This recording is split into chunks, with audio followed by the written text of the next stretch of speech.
ठीक है। Good morning students, 12th class. देखिए बेटा, आज मैं आपको वितान का लास्ट चैप्टर जो 4th चैप्टर है आपका डायरी के पन्ने, ये डायरी के पन्ने एन फ्रैंक ने लिखा है। और एक एन फ्रैंक एक छोटी सी लड़की है जिन्होंने डायरी लिखी थी अपनी। तो देखिए, डायरी व लेख निबंध की जो प्रसिद्ध लेखिका हैं एन फ्रैंक का जन्म 12 जून 1929 को जर्मनी के फ्रैंकफर्ट शहर में हुआ था। किस में हुआ था? फ्रैंकफर्ट शहर में हुआ था। जिनकी लिखी डायरी डच भाषा में लिखी गई थी। किस में लिखी थी उन्होंने? डच भाषा में 1947 में प्रकाशित हुई थी। और 1952 में the diary of a young girl, the diary of a young girl शीर्षक में अंग्रेजी भाषा में प्रकाशित हुई थी। यह डायरी संसार की सबसे अधिक पढ़ी गई पुस्तकों में से एक है। इसका जो है इंग्लिश में भी चैप्टर है उसमें। तो इसे इस तरह से इसको जो है इसकी प्रसिद्धि के कारण इस डायरी में संपादित, असंपादित, आलोचनात्मक, विस्तृत अनेक प्रकार के संस्मरण प्रकाशित होते हैं। इस आधार पर फिल्म, नाटक, धारावाहिक इत्यादि भी बने जो हमें देखने को मिलते हैं, सुनते हैं। जैसे हम अपने इस पे यूट्यूब पर भी इनकी एन फ्रैंक की डायरी आप सुन सकते हो। ये डायरी अपनी किसी न किसी विशेषता के कारण साहित्य व कला के क्षेत्र में चर्चा का विषय बनी। उनकी मृत्यु अल्पायु में ही, 15 वर्ष की आयु में ही बच्चों, नाजियों के यातना गृह, ये नाजी होते हैं ये जो हिटलर के राज्य में थे, शासन काल में थे, उनकी यातना में अत्याचारों की वजह से उनकी मृत्यु हो गई थी, वो 1945 ईस्वी में। तो जो एन फ्रैंक थी, उनकी जो चर्चित कहानी है इसके बारे में ज़्यादा बताने की ज़रूरत नहीं है बेटा। 6 जुलाई 1942 को एना फ्रैंक को एक डायरी मिली थी, लेकिन 1 महीने के भीतर ही उन्हें उनके पिता ओटो और माँ एडिथ और उनकी जो बहन थी मार्गेट, उनकी जो बहन थी मार्गेट, वो उसमें एम्स्टर्डम के एक जो गुप्त स्थान पर उनको छिपाने के लिए बाध्य होना पड़ा था, क्योंकि वो जो ये विश्व युद्ध हुआ था उसमें जो हिटलर का शासन था उसमें लोगों ने उनके ऊपर बहुत अच्छा अत्याचार किए थे, यहूदियों के ऊपर। वो यहूदियों के साथ बहुत बुरा व्यवहार करते थे और उन्हें बहुत बुरा कहते थे, उन्हें नाजियम बोलते थे, नाजियो। तो ये वह डायरी थी जो एना की मौत और द्वितीय विश्व युद्ध के बाद पूरी दुनिया में प्रसिद्ध हुई थी। युद्ध 1939 से 45 तक, यानी कि 39 से 45 के दौरान नाजियों के यहूदियों पर किए गए अत्याचार और जनसंहार का भी एक अहम दस्तावेज है। ऐसे में क्या है ये? द्वितीय विश्व युद्ध के बाद पूरी दुनिया में प्रसिद्ध हुई। युद्ध हुआ था 1939 में से और 45 के दौरान नाजियों के यहूदियों पर किए गए अत्याचार और जनसंहार का भी एक अहम दस्तावेज है। जब एना का परिवार एम्स्टर्डम पहुंचा तो उनके साथ एक अन्य दूसरा परिवार भी था, यहूदी परिवार था। दूसरे ये यहूदी थे। जो एना थी वो जर्मन में पैदा हुई थी, तो वहाँ पे यहूदी हैं, तो एना भी यहूदी हुई। तो उनके जो ये परिवार था वो ओटो के साथ ही ऑगस्टाइन वॉन पेल्स तथा उनका जो बेटा था पीटर वॉन पेल्स दांतों के डॉक्टर थे। पीटर के फादर जो थे वो दांतों के डॉक्टर थे। ये सभी कितने लोग थे? 8 लोग 2 वर्ष और 1 महीने तक, यानी कि जो 1944 का सत्र चल रहा था, छिपे वहाँ उसमें छिपे रहे। जब इनके बारे में नाजियों को जानकारी मिल गई और जबरन वहाँ से निकल कर यहूदियों के लिए बनाए गए यातना शिविरों में भेज दिया गया। वहाँ से निकाल कर इन लोगों को किस में भेज दिया गया? जो उनके शिविर बनाए हुए थे। एना की डायरी ओटो से कुछ सहयोगियों ने खोज निकाली और इसे सुरक्षित रख दिया था। एना और उसकी बहन की मार्च 1945 में वर्जन बेल्सन कैंप में टाइफस एक बीमारी थी, उससे उनका देहांत हो गया। मृत्यु हो गई। 70 साल पहले, आज से 70 साल पहले की जो बात है, वो पहले मार्च में के महीने में उनकी मृत्यु हो गई थी। ऐना ने 12 जून 1942 को डायरी में पहली एंट्री में जो लिखा था, वह इस आवश्यक डायरी लेखिका की प्रेरणा को बताता है। इस ऐना के बारे में और बहुत सी भी बातें हैं, बहुत से कल्पनाएं हैं जो उनकी जो प्रेरणा मिलती है इस डायरी से। वो कहती थी, मुझे उम्मीद है कि मैं तुमको सब कुछ बता पाऊंगी, क्योंकि मैंने अब तक ये बात किसी से नहीं कही, और मैं आशा करती हूँ कि तुमसे मुझे चैन और सुकून मिलेगा। तो ये उनकी एक बात थी जो लोगों को प्रेरणा देती है। तो ये एक छोटी सी सुंदर सी बच्ची की कहानी थी, और उन्होंने जो है जो पाठ को लिखा है बच्चों, उन्होंने इस डायरी में लिखा है the diary of a young girl, जो 1952 में प्रकाशित हुई थी, जो इतिहास की सबसे आतंकप्रद और दर्दनाक अध्याय के साक्षात अनुभव का बयान करती है। किसका बयान करती है? दर्द का बयान करती है। हम यहाँ उस भय और दौड़ से गुजर रहे थे। कहती हैं कि जो है सीधे भोक्ता की निगाहों से देखते हैं, और भोक्ता ऐसा है कि जिसकी समझ में वह संवेदना बहुत गहरी हो, उम्र के साथ आने वाले दूसरों से पूरी तरह अछूती भी है। द्वितीय विश्व युद्ध के दौरान यहूदियों पर ही सबसे अधिक अत्याचार हुए थे। जब सेकेंड वर्ल्ड वॉर हुआ था तो उस पर सबसे अत्याचार किस पर हुए थे? यहूदियों पर हुए थे, जब उस समय हिटलर का शासन था। इस पाठ में लेखिका ने एन फ्रैंक ने अपने जीवन में आए संकटों का मार्मिक वर्णन ढंग से वर्णन किया है। लेखिका ने स्त्रियों पर हुए अन्याय का भी वर्णन किया। देखिए, पहले स्त्रियों पर बहुत अत्याचार होते थे, बहुत परेशान करते थे लोग। बस क्या है कि औरतों का जन्म, बच्चों को देने का कार्य होता है, बाकी कुछ नहीं होता है। वो ये सोचते थे, सब क्या था, पुरुष प्रधान समाज को मानते थे। तो लेखिका ने स्त्रियों पर हुए अन्याय का भी वर्णन किया है। इस डायरी में को एन फ्रैंक की अकाल मृत्यु के बाद उनके पिता ऑटो फ्रैंक ने पहली बार डच भाषा में 1947 में छपवाया, इसे प्रकाशित किया था। लेखिका ने अपनी डायरी को अपनी प्यारी गुड़िया किट्टी को संबोधित करते हुए लिखा है कि यह डायरी यहूदियों का ढाए गए जुल्मों का जीवंत ऐतिहासिक दस्तावेज है। मैंने आपको बताया, क्योंकि उसके साथ जो छोटी सी कम उम्र 15 साल की जो लड़की थी, उसके साथ ये सारी चीज़ें, तो उसने उस समय ये अपनी डायरी को लिखा था। तो देखिए, जो हमारा पाठ है उसमें 8 से 10 जुलाई 1942 में लेखिका ने अपनी डायरी में लिखना प्रारंभ किया था। युद्ध के दौरान 2 यहूदी परिवार जो 2 वर्ष तक एक गुप्त स्थान पर छिपे रहे, इनमें से एक लेखिका का परिवार था, अर्थात फ्रैंक परिवार, जिसमें 13 वर्षीय एन और उसके माता पिता और उसकी बड़ी बहन मार्गेट थी। मैंने आपको उसकी एन फ्रैंकलिन की उसकी डायरी भी बताई। जबकि दूसरा परिवार वान दंपति और उनका 16 साल का लड़का पीटर, उनके साथ एक और व्यक्ति था जिसका नाम मिस्टर डशील था। एन फ्रैंक ने डर, आतंक, भूख, गरीबी और मानवीयता, प्रेम, घृणा, प्यास, पकड़े जाने का खौफ आदि से क्या था, जीवंत वर्णन किया है। क्योंकि उस समय जो चल रहा था 1942 का जो शतक था, तो उसमें जो विश्व युद्ध चला, तो उसमें इतनी गरीबी, भुखमरी फैल गई कि लोगों का जीना हराम हो गया। मतलब खाने के लिए ढंग से खाना भी नहीं था, भोजन भी नहीं मिलता था, लोग भूखे मर रहे थे और पुराने ऐसे फटे पुराने कपड़े पहनकर गुजारा करते थे। तो ये सब एन के पापा के दफ्तर में छिपे हुए थे।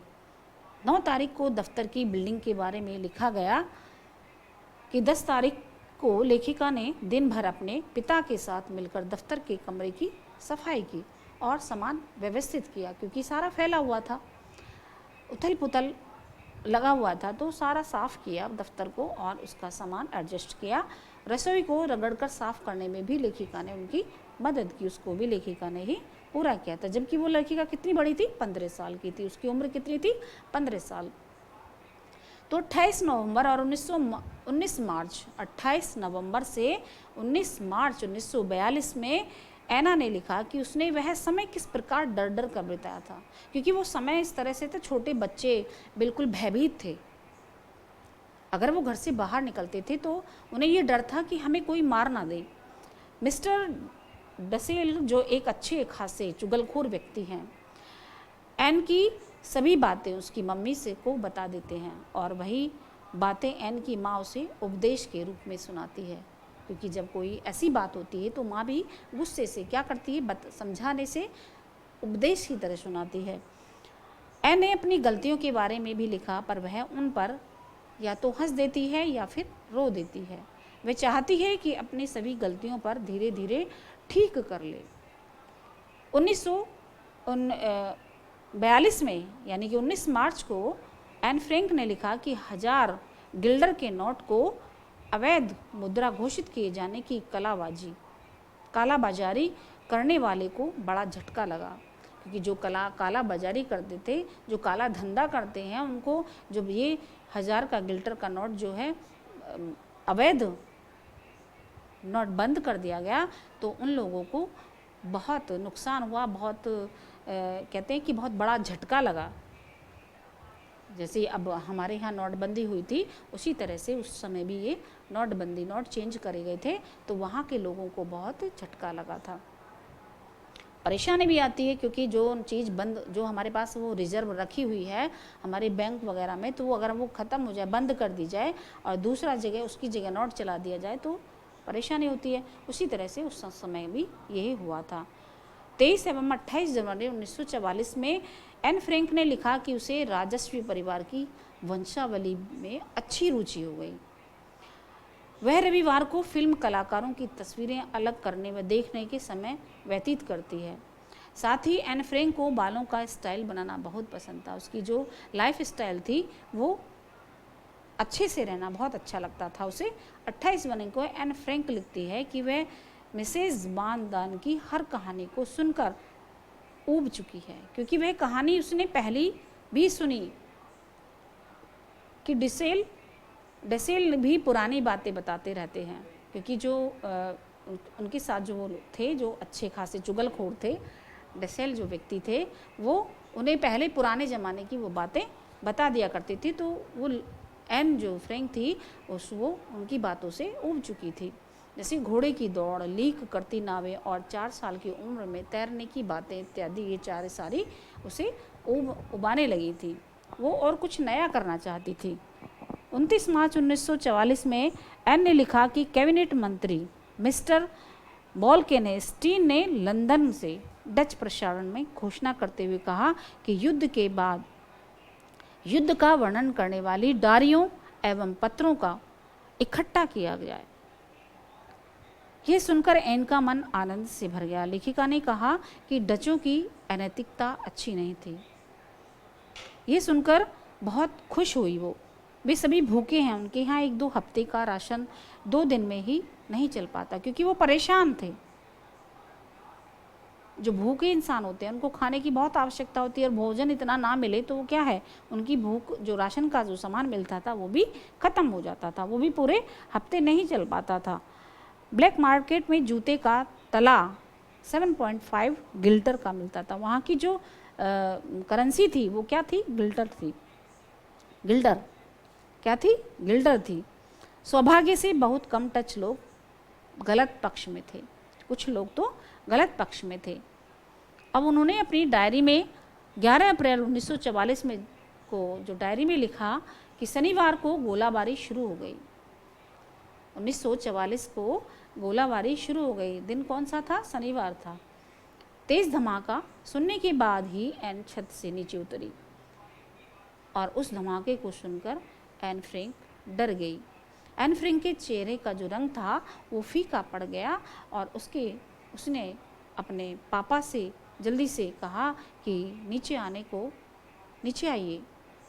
घर में सभी लोग परेशान थे, क्योंकि कोई भी है, अगर हमारे यहाँ भी अचानक से कोई चीज़ ऐसे हो जाए या युद्ध हो जाए, किसी की लड़ाई हो जाती है, तो हम भी क्या होते हैं, घबरा जाते हैं। वो तो बहुत छोटी बच्ची थी, 15 साल की बच्ची कितनी बड़ी होती है, क्योंकि गोलाबारी शुरू होते ही वो ऊपर छत से नीचे आई और अपने फादर से उसने कहा कि आप भी नीचे आइए जल्दी से।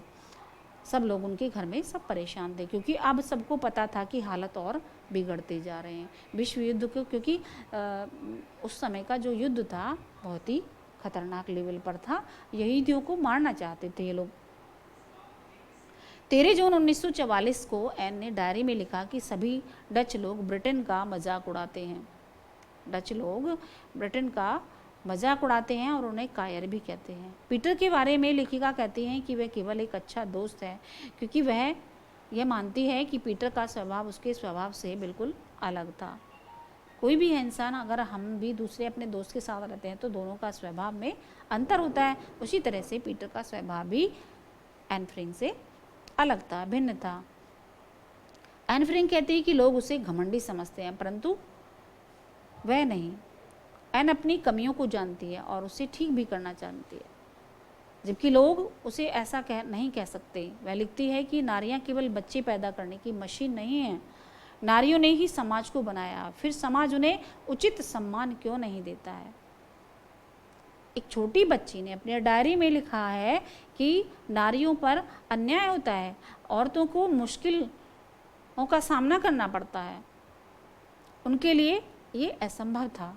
लेखिका को यह विश्वास है कि अगली सदी में औरतों को अधिक सम्मान और गौरव की दृष्टि से देखा जाए, क्योंकि इस तरह से हमारा जो समाज है वो औरतों को अच्छी दृष्टि से नहीं देखता है।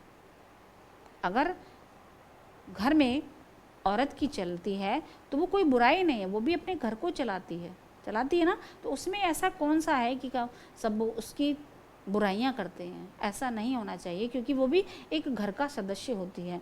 और एन फ्रैंक के जो डायरी के पन्ने थे उसमें समाज में स्त्रियों की जो दशा थी बहुत ही दयनीय थी। वह मानती है कि पुरुष प्रधान समाज स्त्रियों की शारीरिक अक्षमता का सहारा लेकर उन्हें अपने से नीचा रखता है, पर आधुनिक समाज में अब स्त्रियों की स्थिति पहले जैसी नहीं रही है। एन को ऐसा लगता है कि पुरुष स्त्रियों की घर तक ही सीमित रखना चाहते हैं, जिससे वे उन पर अपनी हुकूमत चला सकें। ऑर्डर चलाते हैं ना, क्योंकि घर में रहो, ये काम करो, वो काम करो, इस तरह से सारे काम स्त्रियां करती हैं।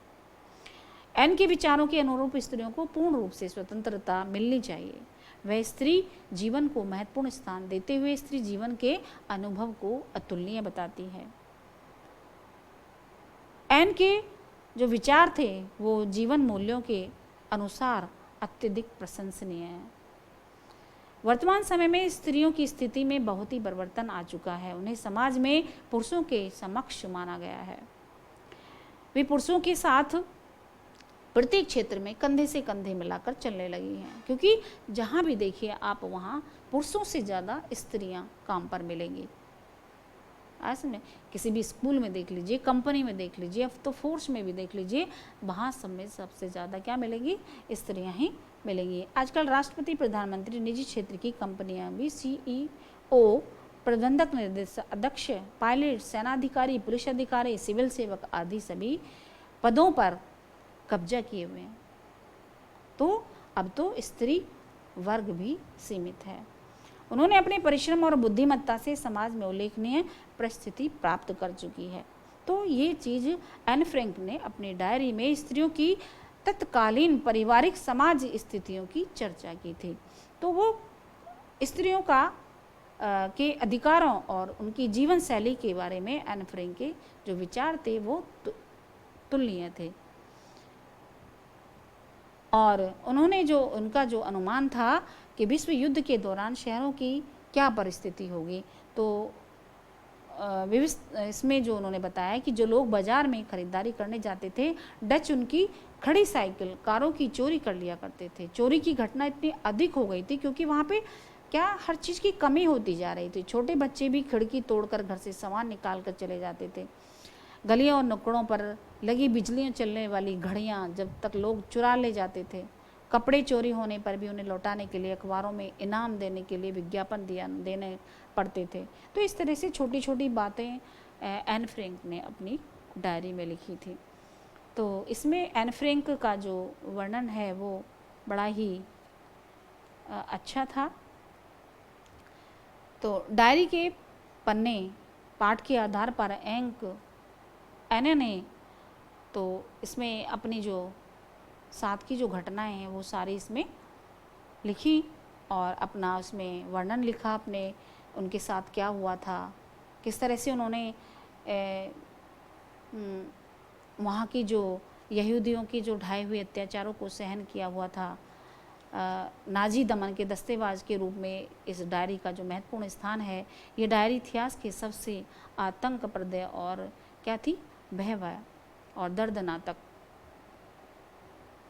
तो इसमें उन्होंने अपने इसमें क्या करा, प्रभावशाली और परिपक्वता दिखाते हुए इस डायरी को आंका।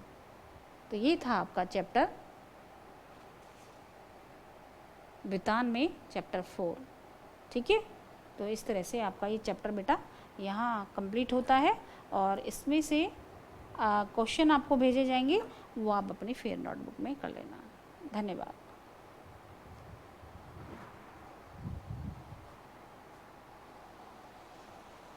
भैया